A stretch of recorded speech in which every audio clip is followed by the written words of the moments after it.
இப்ப இவரு கூட நடிச்சிருக்கேன், எங்க பையன் கூட நடிப்பான். அதே வயசுக்கு எங்க பையன் கூட நடிப்பேன். அப்புறம் பேரன் கூட நடிப்பேன். ஏன்னா நான் வந்து பாருங்க சிவாஜி கூட பண்ணேன், அவங்க ப்ரொஃபஸர் பண்ணேன், அவங்க பேரன்கிட்ட பண்ணேன், அவன் சூர்யா கிட்ட பண்ணேன், அவங்க அப்பா கிட்ட பண்ணேன், அவங்க தம்பி கிட்ட பண்ணிட்டேன், பாரதிராஜா கிட்ட பண்ணேன், பாரதிராஜா பையன் கிட்ட பண்ணிட்டேன். என்னது ஆமா நிறைய பேர் அப்படி பண்ணிட்டேன். எனக்கு பார்க்கும்போது ஆச்சரியமா இருக்கும். ஓ இவங்கெல்லாம் பண்ணிட்டோமா அப்படின்னு பார்த்தா ப்ரொஃபஸர் என்னோட வயசு ஆயிட்டாரு. அதான் விஷயம். ஏன்னா பாத்தீங்கன்னா இப்ப சரத்குமார் யார் சொல்றாரு, அவர் கரெக்டா உடம்பு வச்சிருக்காரு. விஜயோட பையன்ல இருந்து கத்துக்கிட்டு இருந்தாரு. சிம்ராஜ் சிம்பு அதான் இவ்வளவு குழந்தையில இருந்து கத்துக் கொடுத்தேன். சிட்டிராஜ் அது மாதிரி நிறைய பேர் கலைஞர் பேரன் மாதிரி ஏகப்பட்ட ஸ்டூடெண்ட் இருக்காங்க நமக்கு. இருந்தாலும் எல்லாரும் நல்லா இருக்கணுங்கிறது தான் என்னோட எண்ணம். நான் மட்டும் நல்லா இருந்தா பத்தாது, எல்லாரும் நல்லா இருக்கணும். உலகத்துல எல்லாரும் நல்லா இருக்கணும், நீங்க எல்லாம் நல்லா இருக்கணும்.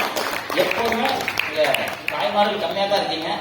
வந்திருக்க ஆண்மகன் அத்தனை பேரும் பெண்மையை தெய்வமா மதிங்க, பெண்மையை தெய்வமா மதிங்க. ஏன்னா நம்ம பெற்றெடுத்த தாய் இருக்காங்க இல்லையா, அந்த 10 மாசம் சமந்து என்ன கஷ்டப்பட்டிருப்பாங்கிறத நீங்க நினைச்சு பாத்தீங்கன்னா எந்த பெண்மையும் பக்கத்து வீட்டு பெண்ணாலும் சரி, ஏற்ற வீட்டு பெண்ணாலும் சரி, பார்ட்டியா இருந்தாலும் சரி, நம்ம தாயை தெய்வமா நினைக்கணும். அதான் உண்மை. இன்னைக்கு சாராய குடிச்சு 90 வயசு கிளைய ஒருத்தர் ரேப் பண்ணான், 5 வயசு பொண்ணு ஒருத்தர் ரேப் பண்ணான். டேய் என்னங்களா நீங்க, எங்கடா நீங்க உங்களை பார்த்தோன்னே நாங்க ஆம்பளையா இருக்கிறது தற்கொலை பண்ணிக்கலாம் போல இருக்கா, அப்படி ஒரு எண்ணம் வருது எனக்கு. அதனால எல்லாருமே பெண்களை தாயா மதிங்க. அதை குழந்தைங்களுக்கு சொல்லிக் கொடுங்க. பெண்மை தான் பெருசுனா பெண்மை தான் பெருசு.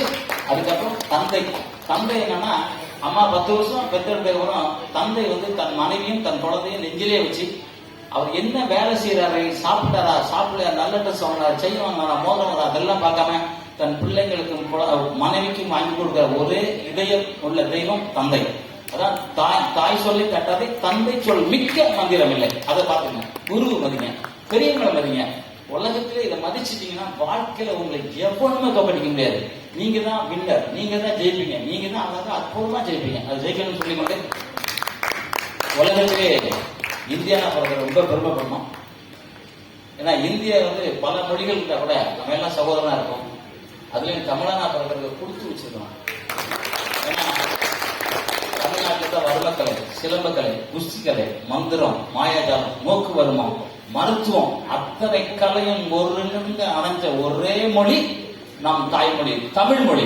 கண்ணு குட்டியும் அம்மா என்று சொல்லும், குழந்தை பிறந்த குழந்தையும் அம்மா என்று சொல்லும். இங்க இல்ல, எந்த நாட்டுல போனாலும் சரி. நாங்க ரஷ்யா போகும்போது மாடை பார்த்தோம், அம்மா தான் போகுது. அங்க மம்மின்னு சொல்லவே இல்லைங்க. நானே மம்மின்னு சொல்லும்போது சொல்லவே மாட்டேங்குது, அம்மான்னு தான் சொல்லுதுங்க. குழந்தை இப்ப அமெரிக்கால ஒரு குழந்தை பிறந்த உடனே மம்மின்னு இருக்கு. அது பாருங்க, நீங்க குழந்தை பிறந்தவனே அது பேசல அம்மாங்கோ. அப்போ எவ்வளவு பெரிய மொழி நம்ம தமிழ் மொழி. அந்த தமிழ் வாழ்க்கை, தமிழ் வெல்க. நன்றி.